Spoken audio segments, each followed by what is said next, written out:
जरूरतें सबके साथ शामिल होती हैं। सैयद कभी ज़कात नहीं देते, सदका बोले नहीं खाते, तो ना ज़कात ली उन्होंने और ना ही सदका मांगा। पूछा कि कोई है जो यहाँ मुसलमानों की मदद करता हो? किसी ने मुस्लिम अमीर का पता बताया, फला अमीर है, मुसलमान है, हुजूर का कलमा पढ़ता है। वो सैयदा गई उसके दरवाजे पे, बाहर निकला, कहा क्या बात है, का जरूरत ले आई है दरवाजे पे। कहा क्या? का कई दिन का फाका है, बच्चों ने कुछ नहीं खाया है, हो सके तो कुछ मदद कर। उसने मुंह देखा, कहा कहाँ की रहने वाली है कौन तू? अब जब पूछा तो उसने कहा मत पूछ मैं कौन, का बता। फिर बच्ची कहने लगी मुझे सैयदजादी कहा जाता है, मैं हुजूर की नस्ल से ताल्लुक रखती हूँ। उसे दौलत पे घमंड था ना, उसने लहजा आप सुन रहे हैं तो कहने लगा जा जा झूठ बोल के चली जाती है, चला कहां से? जैसे इतना कहा ना, सैयदजादी थी, आंसू पोंछ के वापस हटी ना।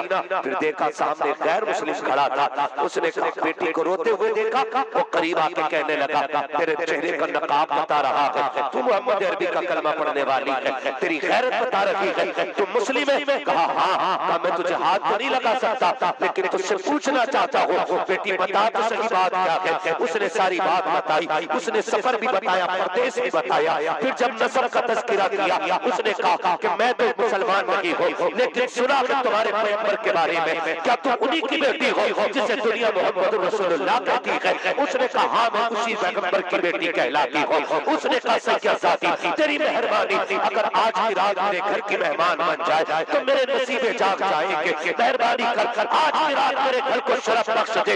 सैयदजादी राजी हुई। जब उसके घर के दरवाजे पे आके खड़ी हुई, उसने कहा थोड़ी देर के लिए ठहर जाएंगे, मुझे अंदर जाने दीजिए। बीवी से जाके अंदर कहता है उठो जल्दी करो, आज नबियों के इमाम की बेटी घर के दरवाजे पे आ गई है, हमारा मुकद्दर जागने वाला है। क्या करना है? का एक कमरा खाली कर दिया जाए, उसके लिए एक कमरा साफ कर दो, नबी की बेटी उस कमरे में रहेगी। अल्लाह अकबर बाहर आया, आका कहता सैयदजादी तशरीफ लेकर के आई।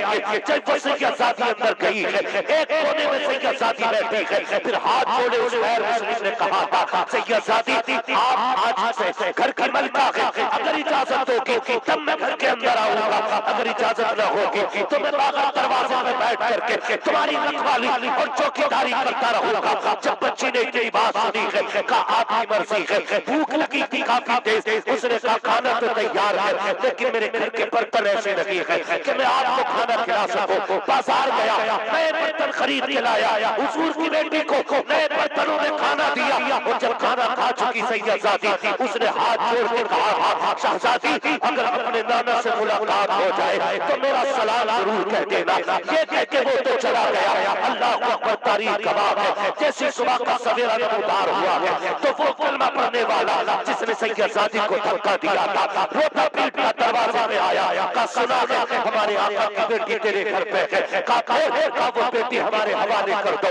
उसने कहा नहीं दे सकता। इसने कहा क्यों नहीं देगा? कहा तू क्यों लेना चाहता है? इसने कहा हमारे नबी की शहजादी है। उसने कहा मुंह बंद कर, कल तक वो सिर्फ तेरे नबी थे, आज वो मेरे भी नबी हो गए हैं, अब सिर्फ तेरा हक है, मेरा भी हक हो गया है। का कहना क्या चाहता है? तब उसने कहा नादान तू देख करके अपनाने आया है, मैंने बिन देखे अपना लिया। सोया आपने हुजूर आए और बदले में मुझे तीन भी दे के गए हैं, जन्नत की बशारत भी दे के गए। सुभान अल्लाह। ये उस घराने से ताल्लुक रखने वाली बात है। इनके कदमों की खाक सर का ताज बनाया करो, सर का ताज बनाया करो। हुजूर राजी हो गए, दुनिया भी कामयाब हो जाएगी, आखिरत भी कामयाब हो जाएगी। आज ये जो चल के आए हैं, आज ये किसी मिशन पे चल के आए हैं जो 1400 साल पहले मेरा नबी मिशन लेके आया था। वही मिशन, उसी मिशन के लिए हुजूर का बेटा आया। ये जो इतने उलमा देख रहे हैं बैठे हुए, ये बिला वजह नहीं बैठे, उसी तबलीग के लिए बैठे जो तबलीग मेरे नबी ने ये कह के की थी कि लोगों मेरी फातिमा मेरे जिगर का टुकड़ा है। आज उसी तबलीग के लिए ये सारे लोग बैठे। मैं पूछना चाहता हूँ, हम जो इस दौर में हैं, किन हालात से गुजर रहे हैं, ये किसी पे मखफी नहीं है। सारे लोग जानते हैं। होता ये है, मैं चैलेंज करता हूं अपनी कौम के कमीरजादे को, रेके कैश परस को आके बैठे आंखों में आके डाल के बात करे। आसान होता है ना मौलवियों पे भौंकना, आसान होता उलमा के खिलाफ ज़बान खोलना, आसान होता इनको ज़कातखोर और चंदाखोर कहना। मैं पूरी कौम से पूछना चाहता हूँ, आज बेटियां जो मुर्तद हो रही हैं, पूरी कौम के अमीरजादों ने उनके लिए कौन सा सद्देबाब किया? पूरी कौम के अमीरजादों से मेरा सवाल है, आज जो बेटियां मुर्तद हो रही हैं, मच्छर काट ले तो मौलवियों ने बेड़ा गर्क, बारिश ना हो तो मौलवियों ने बेड़ा गर्क कर दिया, बारिश ज्यादा हो जाए अरे मौलवियों ने पट्टी कर दिया। सारे जिम्मेदार मौलवी हैं, हम कुछ नहीं है। मुझे बताए, सोशल मीडिया का दौर है, मैं कौम के तमाम ऐसे बात पूछना चाहता हूँ, क्या किया तुमने बेटियों को बचाने के लिए?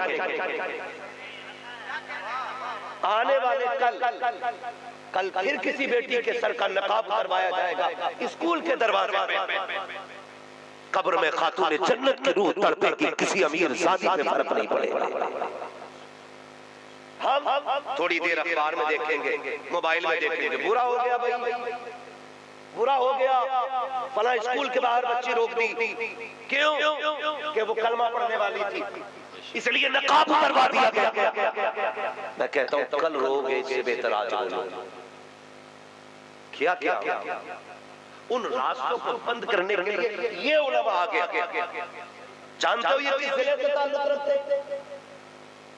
आजमगढ़, और वो इल्म वालों की जमीन, अदब वालों की जमीन है। मैं एक दो मरतबा घोसी गया हूं उस जमीन पे जाने के बाद, जब गलियों में चले तो ऐसा लगा जैसे 1400 साल पहले आ गया।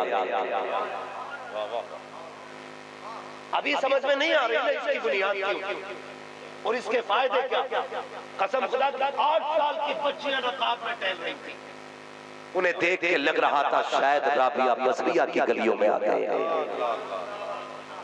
फिर से जुनैद बगदादी का दौर को लौटाया। उन बच्चियों को देख करके इंशाअल्लाह दुनिया साथ दे या ना दे, इस जमीन पे एक दौर आएगा, लोग देख के कहेंगे अगर मौलाना का दौर ऐसा है तो मदीने वाले का दौर कैसा रहा। मैं एक बात अक्सर कहता हूँ, मेरे यकीन मुझे एड़ियां रगड़ने दे, मेरे वजूद मुझे एड़ियां रगड़ने दे, मेरा यकीन है पानी यहीं से निकलेगा, मेरा यकीन है पानी यहीं से निकलेगा। सुभान अल्लाह, सुभान अल्लाह, वाह वाह वाह, कि जिससे एक नहीं हजारों कनीज़े फातिमा, बेशक बेशक इंशाअल्लाह। लेकिन एक तकलीफ है ना, एक तकलीफ है, तकरीर में फरमा रहे थे, बेटा पैदा हो ना तो लड्डू तकसीम होते, बेटी पैदा हो जाए ना तो चेहरों पे 12 बज जाते। हाँ, ये अदद फरमा रहे थे, पर इसकी हकीकत है। कोई कहता बोझ हो गया जी, 4 बेटियां हो गई, अब 5 हो गई। मैं अल्लाह की इज्जत की कसम खा के कहता हूँ, अगर बेटियां बोझ होती, खुदा महबूब के आंगन में कभी भी 4 फूल न खिलाता। क्या बात है, वाह वाह वाह वाह वाह, अल्लाह ने क्या अच्छा प्रूफ है, माशाअल्लाह, सुभान अल्लाह, सुभान अल्लाह। इसलिए ज़माने को बताया बेटियां सहमत नहीं, बेटियां रहमत हुआ करती, बेटियां रहमत हुआ करती है। अल्लाह ने 4 बेटियां अता की हुजूर को, आज 2 हो जाए तो कोसुए मिलते हैं, कई बहुओं को तलाक हो जाती है, कोई कहता कोक गिली हुई है, कोई कहता मनहूस आई है, कोई बेटा नहीं बारिश नहीं आ रहा है। मैं कहता हूँ बेटे मांगो सजदे में गिर के, तुम्हारा हक है, लेकिन खुदा के वास्ते अल्लाह से बेटियां मांगा करो, इसलिए कि बेटे जायदाद के वारिस होते हैं, बेटियां बाप के प्यार की वारिस हुआ करती है, बेटे दौलत के वारिस होते हैं, बेटियां बाप की मोहब्बत के वारिस होती है। मैं भी बेटा हूँ, ये भी बेटे हैं, आप भी बेटे हैं, लेकिन हकीकत के साथ कह रहा हूँ, खुदा की कसम 4 बेटे हाथ खींच लेते हैं, 5 बेटियां बाप के कंधे पे हाथ रख के कहती है डरना मत, बेटों ने रास्ते बंद किए हैं, अभी बेटियों के हाथ सलामत है। खुदा की कसम अगर बस चले तो बेटियां पूरी जिंदगी बाप की नौकरी करके उसको बेशक, वाह वाह वाह वाह वाह, क्या बात, हक है। हम सिर्फ बेटों को इज्जत देते हैं, यही वजह है। अभी स्कूल की बुनियाद डाल दो, सैकड़ों हजारों खड़े हो जाएंगे लड़कों के, हाँ बेटों पढ़ाना है, क्यों का बेटा जब पढ़ जाएगा ना तो बुढ़ापा थोड़ा अच्छा कट जाएगा, यही ख्याल रहता है। बेटियां इसलिए नहीं पढ़ाई गई, एक बात कही जाती है बेटी पराया धन होती है, ये ख्याल हमें बेटियों के साथ इंसाफ नहीं करने देता। सरकार बैठे हुए इनकी जूतियों की कसम खा के कहता हूं, हमने बेटियों को बहुत दुख दिया, कहने को कोई कितना बड़ा बन जाए। घर में बेटी से कब टूट जाए, अम्मा कहती है तुझे पराए घर जाना, झाड़ू साफ न लगे, काम करने ढंग से सीख ले, तुझे पराए घर जाना है। जब से होश संभाला उसे पराए घर की धमकियां मिली, और जब हाथ भी लेकर के ससुराल आई, वहां गलती से कब टूट गया, फौरन आवाज आई पराए घर से आई है ना, तुझे तो हराम का मिल गया। मैं पूछना चाहता हूँ बेटियों को कौन सा हक दिया है आपने? क्या ये पूछती नहीं होंगी मालिक मेरा घर कौन सा है, मेरा कोई ठिकाना है कि नहीं? ये वाले कहते हैं तुझे यहाँ नहीं रहना, वो वाले कहते हैं कि तू वहां से आई है। मालिक मेरा घर कौन सा है? वो हुजूर का कलमा पढ़ने वालों, बेटियों को इतनी इज्जत दे दो ताकि बेटियां मुस्कुरा के कहें शुक्र है रब ने हुजूर की उम्मत में पैदा किया है। ये इज्जत दो बेटियों को। कह रहा नहीं कुरान पढ़ा लिया काफी है, इन्हें कौन सा कहीं जाना। और बेटे पे 2.5 करोड़ लगा के MBBS इसलिए बनाता है ताकि बुढ़ापा अच्छा गुजर जाए। सुन, कभी कभी बेटे वो नहीं कर पाते जो बेटियां कर जाया करती हैं। जितने बेटी वाले बैठे वो दिल पे हाथ रख के सोचो। हम लोग घर से निकलते हमें पता है बेटियां रास्ता रोक लेती, बेटियां उंगली पकड़ लेती। मैं इस बार घर से आ रहा था, मेरी बेटी नाराज हो गई, उसने अपनी माँ से रो के काम ये क्या बात है, ये बार बार आते फिर जलसा कह के चले जाते। वो रूठ के बैठ गई और उसने मुझसे बात नहीं की। वो कहती थी कि हमें छोड़ के ना जाए, हमें तुम्हारे साथ रहने की आदत है, लेकिन खुदा की कसम खा के कहता हूँ लोगों बेटी बेटी हुआ करती है। खुदारा बेटियों को प्यार दिया करो, इन्हें तुम्हारी दौलत से मतलब नहीं होता, इन्हें तुम्हारी शान और शौकत से मतलब नहीं होता, इन्हें तुम्हारी शोहरत और दौलत से मतलब नहीं होता। बाप के चेहरे को देख करके बेटियां शहजादी बन जाया करती है। तुम क्या जानो बेटियां क्या होती है। मुझे हुजूर के घराने की बात याद आ रही है। सैयदा कायनात सैयदा तैयबा ताहिरा आबिदा साजिदा नकिया तकिया सातिया राकिया साजिदा आबिदा खातून जन्नत सैयदा फातिमा रज़ी अल्लाह तआला अन्हा। आपके बचपन का ज़माना है, बचपन में गली से गुजर के जा रही है। रिश्ता समझो बेटियों का, इनको हमको प्यार दिया करो। मैं हाथ जोड़ के कहता हूँ बेटियां शोर किया करे, इन्हें डांटा ना करो, घर में ये खेला करे, इन्हें रोका ना करो। तुम नहीं जानते हो खुदा जाने पराया घर इनके लिए कितना पाबंदियों का घर हो। कहाँ ये मुस्कुरा सके कि न मुस्कुरा सके, ये कोई नहीं जानता। बेटियों को बाप के घर में खुल के मुस्कुराने देना, खुल के हंसने देना। कभी कभी बेटियों के लिए ससुराल फांसी बन जाया करती है और बेटियां कभी मुस्कुरा नहीं पाती है। जब तक बेटियां खुश रहती है, जब तक बाप की दहलीज में रहती है, उसके बाद इन्हें हंसने नहीं देता।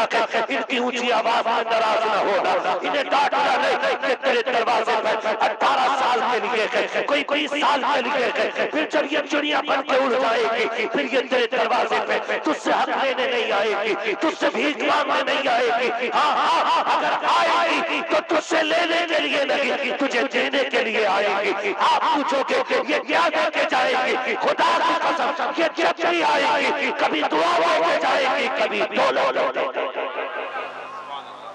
इनका एहतराम करना, लेकिन हमने सितम किया बेटी के साथ। आज इदारा खोल दिया ना इन्होंने, मरी पड़ रही होगी कुछ लोगों पे, क्या कहते हैं लड़कियां पड़े मरी पड़ रही होगी, दम घुट रहा होगा कुछ का, घुटे तो घुटे। हमें हुजूर की तबलीग को आम करना है, इंशाअल्लाह करेंगे, इंशाअल्लाह सारे बोलो इंशाअल्लाह। बाप बेटी का रिश्ता समझो। आज बेटी का हक के ना 6 उम्रें करने बंदा जा रहा है, कह रहा दुआ करना 6ठा उम्र है, बेटी का हक के जा रहा है। हुजूर को किस मुंह से जाके सलाम करेगा, मुझे बता, किस मुंह से जाके हुजूर को सलाम करेगा। जब बेटियों के गले घोटे जा रहे थे तब मेरे नबी ने कहा था मेरी फातिमा मेरे जिगर का टुकड़ा है। आप कभी मदीने की तरफ रुख करना और बेटी को सीने से लगा के कहना मैं तेरी सुन्नत अदा कर रहा हूँ, वो कहना या रसूल अल्लाह मेरी बेटी मेरे जिगर का टुकड़ा है। कहा करो बेटियों को सीने से लगा के ऐलान किया करो। खुदा की कसम अगर ये ऐलान हुजूर की चौखट तक पहुंच गया तो इंशाअल्लाह यही सुन्नत बख्शिश का जरिया बन जाएगा, बख्शिश का जरिया बनेगी। मैं आपसे कहना चाहता हूँ खुदारा इन रिश्तों को समझे।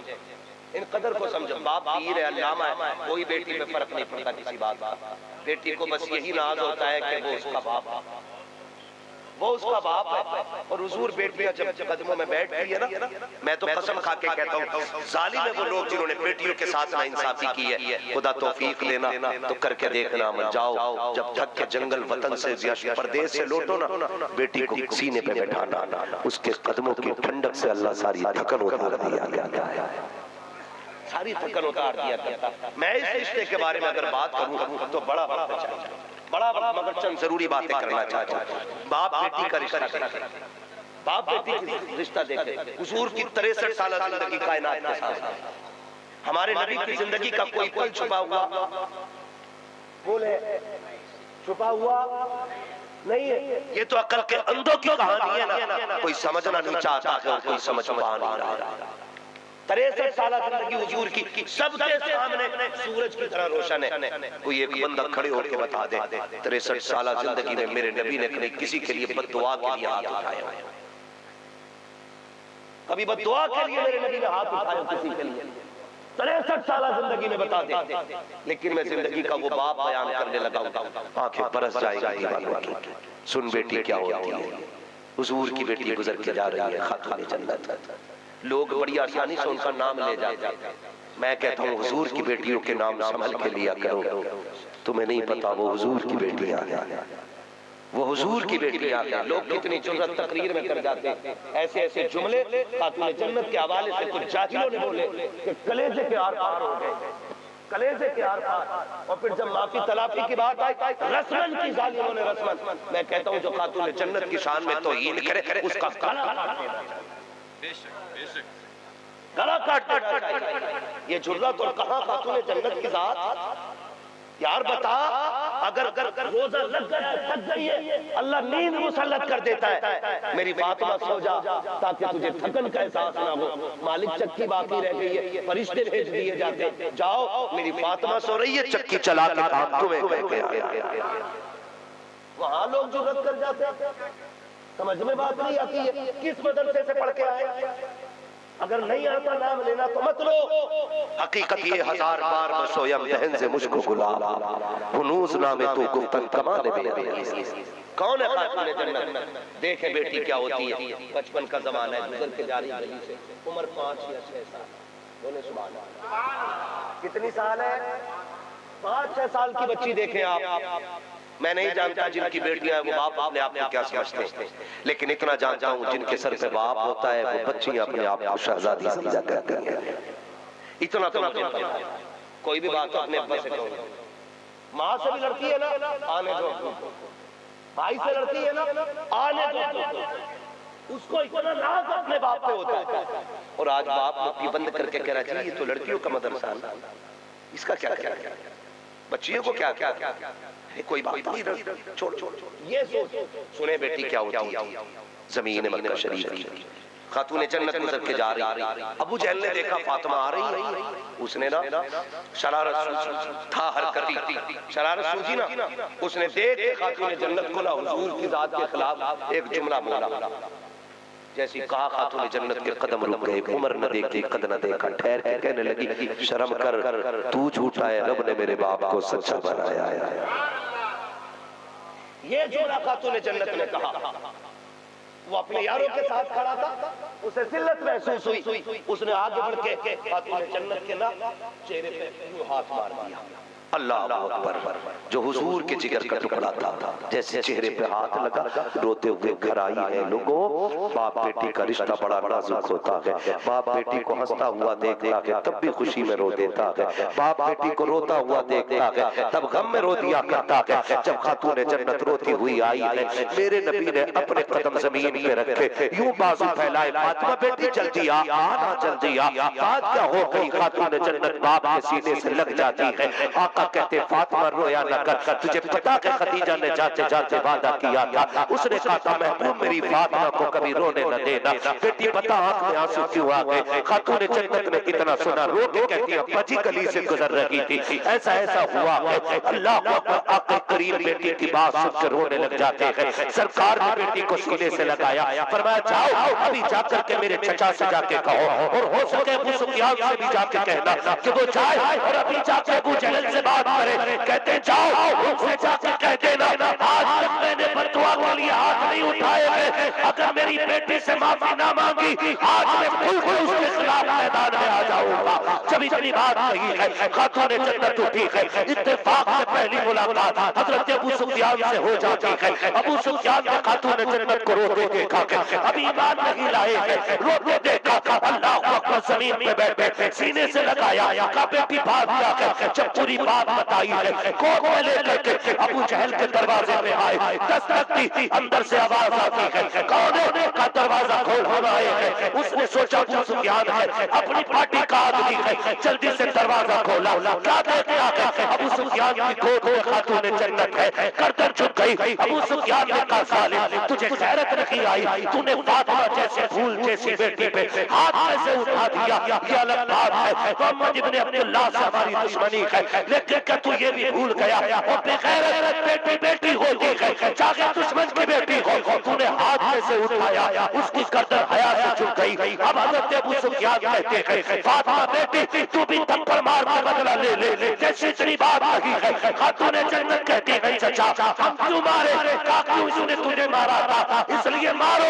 फातिमा ज़हरा ने कहा था चचा हम मारेंगे नहीं। कहा क्यों? कहा हमारे बाप ने हमें मारना नहीं सिखाया, हमें माफ करना सिखाया।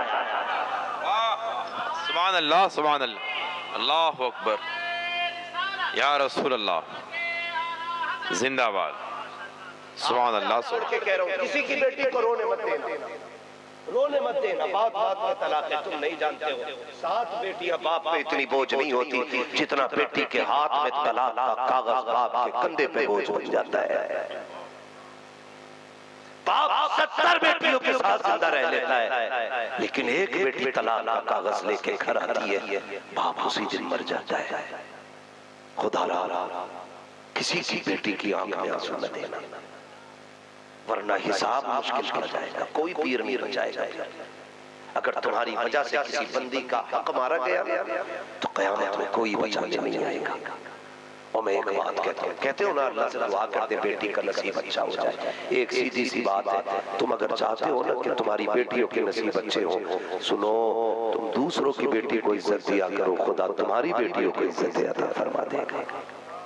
एक सीधा सा कभी बेटियों को दुख न दे। खातून जन्नत ने जब इतना कहा, अबू सुफियान ना माने, कहा बेटी ये तो तेरा उसूल है कि तू माफ कर दे, मेरे यहाँ पे बेटियों पे जुल्म करने वालों को माफ नहीं किया जाता है। अबू सुफियान ने ईमान नहीं लाए, आपने हाथ पकड़ा खातून जन्नत का, 2 थप्पड़ लगाए। अब खातून जन्नत मुस्कुराती हुई आई, हुजूर कहते हैं बेटी क्या हुआ? पूरी बात बताई, हुजूर फिर रोने लग गए और हुजूर ने बेटी को बैठाया और फिर झोली फैला दी। मुस्तफा ने झोली फैला के कहा अल्लाह अबू सुफियान को उस वक्त तक मौत न देना जब तक उसे मेरी झोली में जगह मिल जाए। जिस दिन अबू सुफियान ईमान लाए थे, हजरत अब्दुल्लाह इब्ने अब्बास फरमाते हैं उन्होंने कहा वाह मेरा नसीब में ईमान ले आया। तो हजरत अब्दुल्लाह इब्ने अब्बास ने कहा था अबू सुफियान ये तेरा कमाल नहीं, ये कमाल तो मुस्तफा की दुआओं का है। कहा क्या मतलब? याद है ना वो दिन जिस दिन बेटी को खुश करके भेजा था, उसी दिन मुस्तफा ने तेरे लिए झोली फैलाई थी। और ये आप बात याद रखना हमेशा, जब दुआएं कबूल ना होती हो फिर बेटियों को बैठाया। हम तो बेटियों को इसलिए तालीम नहीं दे रहे ना कि उन्हें पराए घर जाना है, वो पराए घर की। सुने हमने भी कुरान पढ़ा, सारे लोगों ने कुरान पढ़ाई, जितने भी मेंबर में लोग बैठे सारे कुरान वाले लोग बैठे, लेकिन सच बताओ हम 70 बार भी कुरान पढ़े ना तो शायद 7 बार ना हमें ना उस्ताद का ख्याल आएगा और ना बाप का ख्याल आएगा। लेकिन अल्लाह ने बेटियों को ऐसा दिल दिया है, तू कब्रिस्तान पहुंच जाएगा, बेटियां पोती पोतों वाली नवासी नवासों वाली हो जाएंगी। जब भी कुरान खोलेगी ना उन्हें वर्कों में बाप का चेहरा नजर आया करता है। एक रुकू पढ़े, एक आयत पढ़े, आखिर में जब बंद होता है कुरान हाथ उठा के कहती है अल्लाह उस बाप की कब्र को ठंडा रखना जिसने मुझे कुरान को दौलत अता कराई। बेटियों पे 10 बेटों पे 10-10 लाख 1.5 करोड़ लगाने वालों, बेटियों पे थोड़ा सा लगा दो, कसम खुदा की दुनिया भी खूबसूरत हो जाएगी, आखिरत भी खूबसूरत हो जाएगी। करेंगे इंशाल्लाह, करेंगे इंशाल्लाह। क्या वही बोलने जिन्होंने पैसे दिए वो भी बोलते जिनका इरादा है देने का? करेंगे इंशाल्लाह बेटियों की। ये भाई नहीं बोल रहे, खड़ा करो पूछो इन पे कितनी बेटी है। बेटी का दर्द वही जानता है जिसके आंगन में बेटी होती है। और सुनो और कान खोल के सुनो, 7 बेटे एक हवेली में हो और बेटा 7 बेटे एक हवेली में हो और बेटी ना हो ना तो हवेली कब्रिस्तान लगती है, और घर में सिर्फ एक बेटी हो ना तो पूरा घर जन्नत लगा कर। बरकत होती है, अल्लाह ने बरकत रखी। इन्हें दीन दो, इन्हें पढ़ाओ, इन्हें एहसास दिलाओ कि बेटे से बड़ी दौलत रखो तेरी शक्ल में मुझे आता है। कहो इन्हें तालीम दो, ये नहीं क्या चल ठीक है पढ़ ली हो गया ना। उसे क्या बेटी तो कोई आम नहीं है, तू कनीज़े फातिमा ज़हरा है। उसे ये एहसास दिलाया करो, एहसास दिलाया करो। लेकिन नहीं, बेटा जूता भी मार दे तो बाप के कंधे पे, और बेटी अगर कुछ भी ना बोले तब भी वो बाप के सामने नहीं आ सकती। हमने कितनी नाइंसाफी की है, जरा दिल पे हाथ रख के फैसला करना। हम जब बाहर से परदेश से आते हैं ना तो हमारे हाथ में चीज होती है ना, हम जैसे दरवाजे पे पहुंचते हैं बेटे से पहले दौड़ के दरवाजे पे बेटी आया। गलत कह रहा हूँ? सही है ना? कौन आती है दरवाजे पे पहले? बोले जोर से, बेटी आती है। और ये बात भी है, बाप आने में देर कर दे रात को, बीवी सो जाती है, बेटा सो जाता है, बेटियां सोया नहीं करती। क्यों? कहती अब्बा थक के आएगा, शायद रोटी ना खाई, आएगा ना उसे ताजा खाना बना के दूंगी। जाओ, गारंटी है मेरी, रात को जलसे से उठ के जाना ना, 3 बार कुर्सी बजाना और फिर फैसला करना मौलवी ने क्या कहा था, फिर देखना दरवाजा उठ के पहले कौन खोलने आया। दरवाजे पे पहले तोड़ आने वाली बेटी। लेकिन हमने क्या सितम किया? इसी एहसास को जिंदा करने के लिए हमारे साहिब भाई ने किया, वरना कमी नहीं थी। जैसे सारे मौलवी खा रहे हैं वैसे ये भी खाते रहते, सबकी तनख्वाहें अच्छी हैं, ये भी कहीं जाके पढ़ाने लग जाते। लेकिन एहसास हुआ कि इस जमीन पे अहले सुन्नत के पास ऐसा इदारा नहीं जहां पे सिर्फ बेटे नहीं बेटियों को भी कायनात के लिए बेहतरीन दलील बनाया जाए। ये सोच के आप जमीन पे आए। अब ये आपका हक है कि आप इनका कितना एहतराम करें, वरना हजरत मुस्लिम भी गए थे कुफा और यजीद का कासिद भी आया था, है ना? भीड़ यजीद के साथ बढ़ गई थी लेकिन जन्नत हुसैन के साथ खड़ी थी। ये याद रखिएगा, वक्त होता तो मैं एक रात से पर्दा उठा के चलता, लेकिन वक्त बहुत ज्यादा हो गया है और मैं गुफ्तगू समेटने लगा हूं। ठीक है ना जाहिद भाई? जरा कह दे यार रसूल अल्लाह खिदमत करें बेटियों की। हम बाहर से आते हैं ना दौड़ के, हमारे घरों के हालात ये होते हैं, हजरत बच्ची आई दौड़ के ना, हाँ अब्बा अब्बा कहती आई ना, तो हम उसको यूं पकड़ लेते हैं हाथ, और चीज की जो थैली होती है ना खाने पीने की, वो यूं हाथ में, ठीक है? फिर बेटे को आंखें ढूंढ रही होती है, बेटा की तरफ, बेटा की तरफ। क्यों? क्यों? बुढ़ापे की लाठी है। हाँ, ये वो लाठी है जो बुढ़ापे में तेरी कमर पे पड़ी। अब वो सहारे वाला दौर खत्म हो गया। 90% हुजूर लोग ताबीज़ इस चीज के लेने आ रहे, बेटा रोटी नहीं दे रहा है, लेकिन आज तक कोई ये कहने नहीं आया कि बेटी ने फोन उठाना बंद कर दिया। आज तक शिकायत किसी की नहीं। ये हजारों शिकायतें, बेटा रोटी नहीं दे रहा, बुढ़ापे की लाठी, हाँ यही पड़ेगी बेटे, यही पड़े। फर्क समझना, बाप गरीब हो, अल्लाह ने बेटा भी दिया हो, बेटी भी दी हो, और ईद आ जाए तो बेटा कहता अब्बा मुझे ऐसे जूते चाहिए जैसा कि शकील रहबर साहब के बेटे ने पहने, वैसे जूते चाहिए जैसे कि मुफ्ती साहब के बेटे ने पहने, ये बेटा कहता है। लेकिन अगर कोई बाप अपनी बेटी से कहना बेटी तू कपड़े नहीं बना रही, तो वो बाप के चेहरे को देख के कहती है अब्बा पिछले साल बनाए थे ना, अभी परहेज कर लूंगी, उन्हीं कपड़ों में फिर से ईद हो जाएगी। कहा था दर्द क्या है सीनों का, पसलियां समझती है बाप की गरीबी को बेटियां समझती है। आप सच्ची थी, हम दर्द अगर कोई है तो बेटी होती है, लेकिन हमने नाइंसाफी की उसके साथ, नाइंसाफी की। हम जहेज दे के सोचते हमने हक दे दिया, हम हाथ के नाम पे, शोषक के नाम पे बच्चियों को थोड़ा बहुत दे के सोचते हमने बहुत बहुत दे दिया बेटी को। खुदा की कसम बेटी वो है अगर जान भी दे दो ना तो फिर भी कुछ कुछ नहीं आ गया। हकीकत बता रहा हूँ, आखिरी बात बयान करके सुने। दौलत कभी किसी के साथ कब्रिस्तान, अरे कोई गया गया हो सोना, कोई जेवर, कोई कुंडल पहन गया हो, हाथों में कंगन किसी ने गया, कोई लेके नहीं जाता ना, कैसे जाते? बोले सारे बोले जोर से, खाली हाथ जाना ना, खाली जाते, लेकिन बेटियों के हक मार जा। अगर आखिरी सांसें चल रही हो ना, जल्दी से बेटे को बुला कर कहता कागज तैयार कर, कहीं फूफा आके ना जमीन पे अपना मुकदमा लगा। मरते मरते बेटे को दे दिया, वो बेटा छोड़ के फरार। अब मुंह की मक्खियां बेटियां उड़ा रही, अब कपड़े बेटियां पहना रही हैं। लेकिन खुदा की कसम मैंने आज तक कोई जनाजा ऐसा नहीं देखा जिस जनाजे को छोड़ के बेटियां उठ के गई हो। बेटे थोड़ी देर रोके मुंह में मसाला पुलिया डाल के को ना पकड़ लेते थे, लेकिन 12-12 घंटे बेटियां जनाजों पे बैठी रहती हैं, जनाजों पे बैठी रहती हैं। उससे कहना उठ जा थोड़ा लेट ले, कहती है नहीं बाबा आखिरी कुछ लम्हों का मेहमान है, फिर ये चेहरा हमेशा के लिए मिट्टी में दफन हो जाएगा। ये सोच करके बेटियां बाप की जनाजे से उठा नहीं करती। अब मैं आखिरी सवाल आपसे करना चाहता हूँ, आखिर कसूर क्या था बेटियों का? हम शादी करके इन्हें बेगाना बना देते हैं, अपने ही घर पे आने के बाद इन्हें पूछ के किचन से खाना लेना पड़ता है। आखिर कसूर क्या है बेटी का? अपने की बात की दहलीज में पूछ करके किचन में रोटी ले रही है, खता क्या है इसकी? कसूर सिर्फ इतना है कि रब ने इसे बेटी बनाया है, ये तेरे सर पे तलवार रख के हक नहीं ले सकती। इसका कसूर ये है कि ये तुझे अपनी जान से ज्यादा चाहती है, इसलिए तुमने इसे बेगाना बना दिया है, इसलिए तुमने इसे अजनबी बना दिया है। और तूने खुदा का वास्ता बेटियों की इज्जत किया करो। मुझे बात याद आ रही है, मैंने ये बात कई बार बयान की है।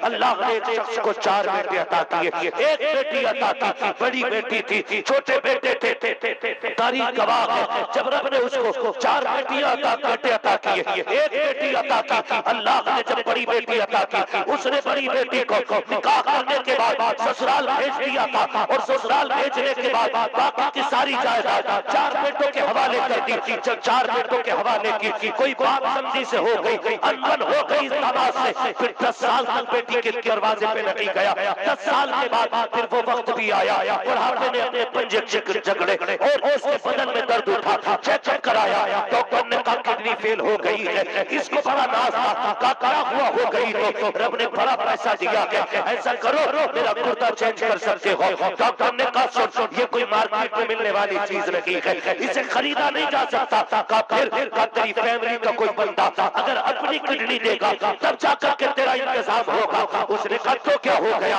अल्लाह ने 4 बेटे अता किए हैं, मैंने बड़ी दौलत उनके लिए कमा के रखी है, किसी भी बेटे से कह दूंगा मुझे किडनी मिल जाएगी। उसने 4 बेटों को बुलाया और बुला के कहता बेटे मेरा कुर्ता खराब हो गया है, डॉक्टर कहता कि जीना है तो एक किडनी देनी पड़ेगी। ए बेटे मैंने जिंदगी नाम कर दी, एक कुर्ते की जरूरत है। जैसे इतना सुना बेटे के कदम पीछे हट गए। उसने कहा कि अपनी जिंदगी के चक्कर में हमारी जिंदगी बर्बाद ना करो, हम तुम्हें कुछ नहीं दे सकते हैं। ये कह के पहला बेटा हटा, दूसरे का जवाब यही, तीसरे का यही। जब 4 बेटों ने जवाब दे दिया, उसने रोक के डॉक्टर से कहा डॉक्टर बड़ी आज गलती का एहसास हो रहा है, जिनके लिए जिंदगी नाम करती थी आज एक सांस लेने के लिए तैयार नहीं है। एक काम करो डॉक्टर, मुझे हॉस्पिटल में ऐसे ही डाल दो, इलाज करो, कितनी सांसें होंगी, अल्लाह जिंदा रखेगा, जब वक्त आएगा मर जाएंगे। ये कह के हॉस्पिटल में आ गया, लेकिन चूंकि बात तेजी से चलती है, जब बेटों ने इनकार कर दिया, फिर बाप ने भी रिश्तेदारों से मिलने से इनकार कर दिया। पैसे वाला था, मिलने से इनकार कर दिया। बात खानदान तक पहुंची, रिश्तेदारी में पहुंची, बात बेटी के घर तक पहुंच गई। वो बेटी जिसके दरवाजे पे 10 साल से नहीं गया था, उसे पता चला मेरा बाप बीमार हो गया है, गुर्दे की जरूरत है। भाइयों ने देने से इनकार कर दिया है। उसकी गोद में छोटा सा बच्चा था, बर्दाश्त न कर सकी, बच्चे को सीने से लगाया, 100 किलोमीटर का सफर किया, हॉस्पिटल में आई, डॉक्टर से मिली, कहने लगी डॉक्टर जल्दी कर, इस नाम का मरीज तेरे हॉस्पिटल में है। उसने कहा हाँ है, कहा उसे गुर्दे की जरूरत है, कहा हाँ, कहा जल्दी कर, मेरा गुर्दा निकाल ले ताकि वो मरीज जिंदा बच सके। जैसे डॉक्टर ने इतना सुना, वो कहता बेटी क्या कह रही है, पहले पूरा तारुफ तो करा, पूरी बात तो बता। बच्ची ने कहा नहीं बता सकती, ऐसा कर, अब तो लोग इनकार कर चुके हैं, अब कोई रास्ता भी नहीं है, आखिरी इलाज समझ के मेरी किडनी निकाल ले। डॉक्टर ने बच्ची की बात मानी, गुर्दा निकाला, मरीज को डाल दिया। जब बच्ची कुछ दिन के बाद जाने लगी, डॉक्टर ने हाथ पकड़ के कहा बेटी जा तो रही है, जरा ये तो बता दे मरीज से तेरा रिश्ता क्या है, तू लगती क्या है मरीज की। उसने कहा ये न पूछ मैं कौन हूँ, कब बताना तो पड़ेगा। अगर उसने पूछा तो क्या बताऊंगा। बच्ची ने कहा कलम कागज दे दिया जाए। बच्ची ने छोटी सी तहरीर लिखी, लिखने के बाद तय बनाई, लिफाफे में बंद करके डॉक्टर के हवाले की, का डॉक्टर इसे संभाल के रख, अगर मेरे बारे में ये मरीज उठ के पूछने लगे ना तो पहले छुपाने की कोशिश करना, अगर ना जा सके तो फिर मेरी तहरीर उसके हवाले कर देना।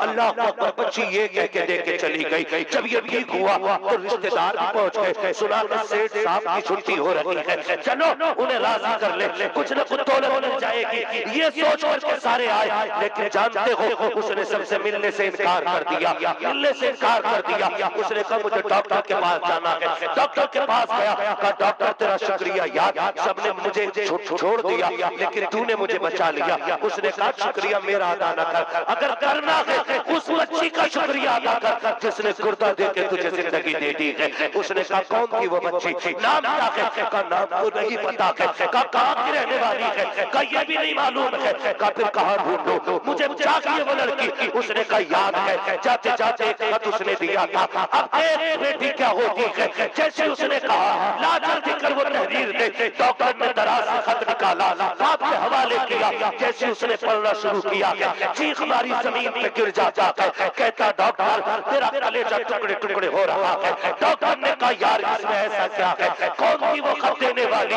उसने कहा मुझे भी तो पढ़ के सुना।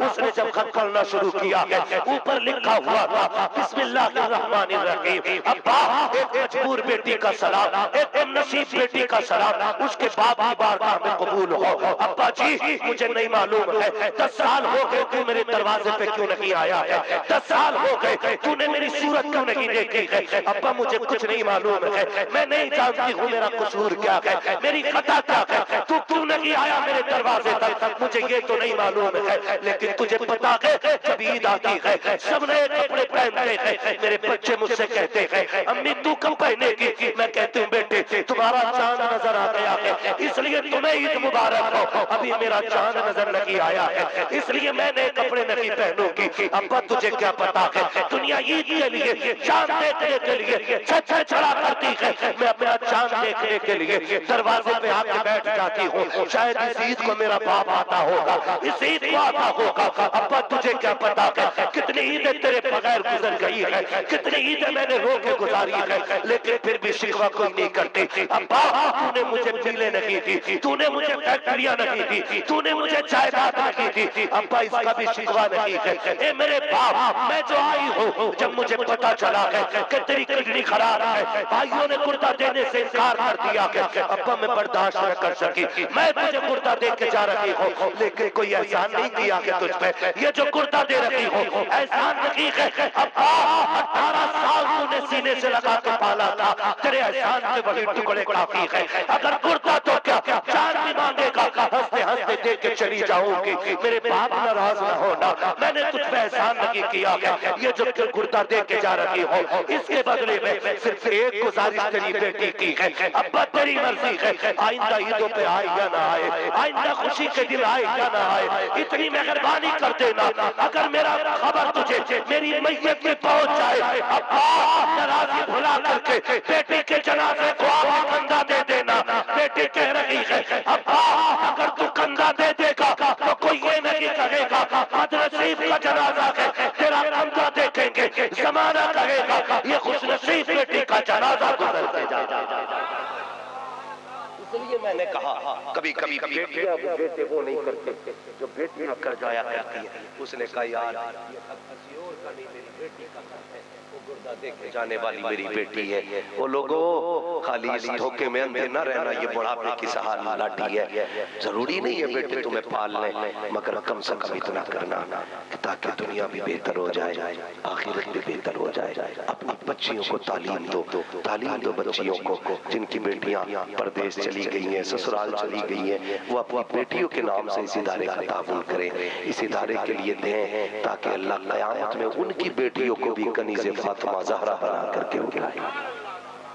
करेंगे इंशाअल्लाह, करेंगे बेटियों के हवाले, है ना? इस इदारे को मजबूत बनाएंगे इंशाअल्लाह। अल्लाह ताला हमें बेटियों से प्यार की तौफीक अता फरमाए और हमें बेटियों का हक पहचानने की तौफीक अता करे। खुदा करे जिन आंगनों में बेटियां ना हो, अल्लाह उन घरों में बेटियों की मुस्कुराहट अता कर दे। हाँ, मैं फिर कहूँगा आखिर में, बेटे जायदाद की वारिस होते हैं, बेटियां प्यार की वारिस हुआ करती हैं। बेटियों को कुरान दे दो, बेटियों को कुरान दे दो। खुदा की कसम ये मर के जब कब्र में आओगे ना, ये तुम्हारी कब्र की रोशनी का इंतजाम बन के आएगी। सुभान अल्लाह, सुभान अल्लाह। मैंने जो बात कही थी मैं दोहरा दूं, लोग ना खाली भौंकते मौलवियों पे, ये ऐसा करते वैसा करते। अगर पैसे से सद्देबाब होता ना तो कितने अमीर ज़ादे, कैसे अरबपति खरबपति, लोगों को पता ही नहीं पैसा कितना, लेकिन कौम के लिए वो कुछ नहीं कर सकते। सलाम करो इन उलमा को, खाली हाथ गरीबुल वतन होते हुए आपके शहर में आकर के ना इसी इर्तिदाद का दरवाजा बंद करने के लिए एक मदरसे का दरवाजा खोलने का इरादा किया गया। जानते हैं मैंने रईस उल अत्किया सरकार उवैस मुस्तफा वास्ती दामद से कहा था हुजूर आप बताएं ना, हम थक गए तकरीरें कर करके, बेटियों को कैसे रोका जा सकता है मुर्तद होने से। एक बात उन्होंने कही थी, कहने लगे मौलवी अब दीवारें नहीं बचाएंगी। मैंने कहा फिर कहा जाओ जमाने से जाके कह दो अगर बेटियां बचानी है ना तो फिर उन्हें हुजूर का आशिक बनाया जाए। हुजूर का इश्क बच्चियों को मुर्तद होने से बचा सकता है, और ये इश्क सिर्फ मदरसों की गोद से मिलेगा, इसी इदारे की गोद से इंशाअल्लाह। देखना कोई राबिया बसरिया होगी, कोई ज़ैनब कतर की कनीज़ होगी, कोई खातून जन्नत के दर की पहरेदार बनेगी, कोई करबला वालों के दीन की पहरेदार बनके इसी इदारे से निकलेगी, और तुम और हम मर जाएंगे, मर जाएंगे। डर लग रहा है, यही कड़वी सच्चाई। जितना सोच रहे हो उससे कहीं ज्यादा करीब मौत आ गई, उससे कहीं ज्यादा। अगर आप यहाँ सोच रहे हो मौत तो मौत यहाँ है, और अगर यहाँ सोच रहे हो तो मौत यहाँ है। बहुत करीब है मौत, मरना है, मर जाएंगे। हमारी भी कब्रों की निशानी है, एक दिन ऐसा आएगा लोग कब्रों पे कब्रें बनाएंगे, हमारी बच्चियां निकाल फेंकेंगे, कोई नहीं आएगा। आज 6 महीने में भूल जाता बंदा, तो क्या लगता आने वाले दौर में 6 दिन याद रखे। बड़ी मसरूफियत का दौर आ रहा है। आज 6 महीने के बाद भूल जाता, कहता चाचा आपका दफन कहाँ हुए थे, अच्छा कह रहा यहाँ दफन हुए, नहीं मुझे दोस्त को देखा ध्यान। ये अपना बेटा कह रहा बाप की कब्र पर। आज 6 महीने याद रखने बंदा तैयार नहीं, आने वाले 20 सालों में क्या बच्चों को इतनी फुर्सत होगी कि तेरी मेरी कब्र का निशान उन्हें 20 दिन याद रह जाए। हमने IAS IPS बनाए और तकलीफ होती मुफ्ती साहब, बेटा IAS से फोन करके कह रहा मैं दफन में नहीं आ सकता, अब्बा के पैसे भेज दूंगा, अच्छे से कफन उफन पहना के दफन कर देना, लानत तो ऐसे कफन पे। मजा तो तब है चाहे कफन में फटी चादर हो, लेकिन कंधा देने के लिए सगा बेटा मुसल्ले पे नमाज जनाजा भी पढ़ाता हो और कब्र पे खड़े होकर कुरान की तिलावत भी सुना। ये असल चीज कोई नहीं याद रखेगा। अमीरों, पैसे वालों, फकीरों, जाना सबको ऐसे काम कर जाओ, कोई हाथ ना भी उठाए, तब भी जन्नत की ठंडी हवाओं की खिड़कियां कब्र में खुलेंगी। और ये कब होगा?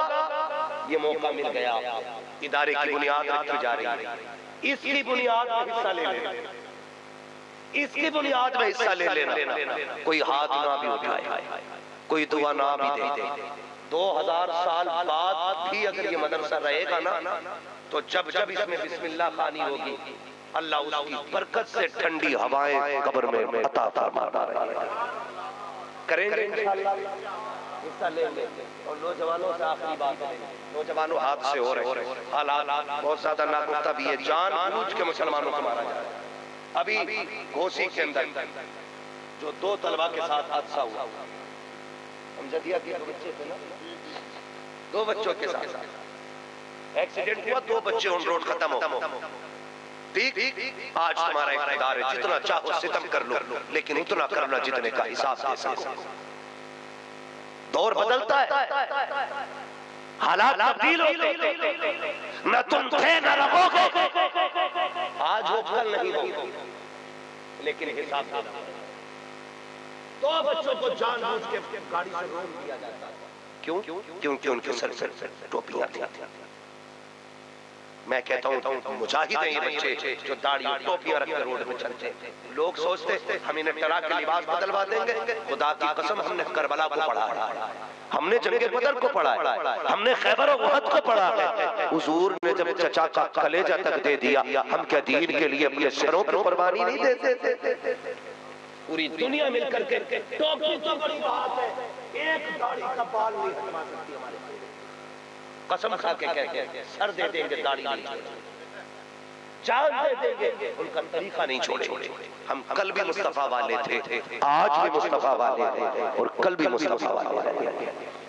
आपसे इतनी गुजारिश है, आप अपने इदारों को इतना मजबूत करो ताकि ये इदारे हमारे लिए एक निजात का जरिया भी बने और हमारी कामयाबी का जरिया करेंगे इंशाअल्लाह। वादा करें सारे लोग इंशाअल्लाह। बस जो हुए अगला उनको माफ फरमाए रब्बे कायनात। जिंदगी ने दिया साथ, फिर होगी मुलाकात, चमन रहा फूल खिलेंगे, जिंदगी रही फिर मिलेंगे। मुसाफिर हैं हम भी, मुसाफिर हो तुम भी, किसी मोड़ पर फिर मुलाकात होगी। फकीरान आए सदा कर चले, सदा खुश रहो, ये दुआ कर चले। सारे लोग कलमा शरीफ पढ़ लीजिए, ला इलाहा इल्लल्लाह मुहम्मदुर रसूलुल्लाह अस्तगफिरुल्लाह रब्बी मिन कुल्लि ज़ंबिन व अतूबु इलैहि व मा अलैना इल्लल बलाग। अस्सलामु अलैकुम व रहमतुल्लाहि व बरकातुहू।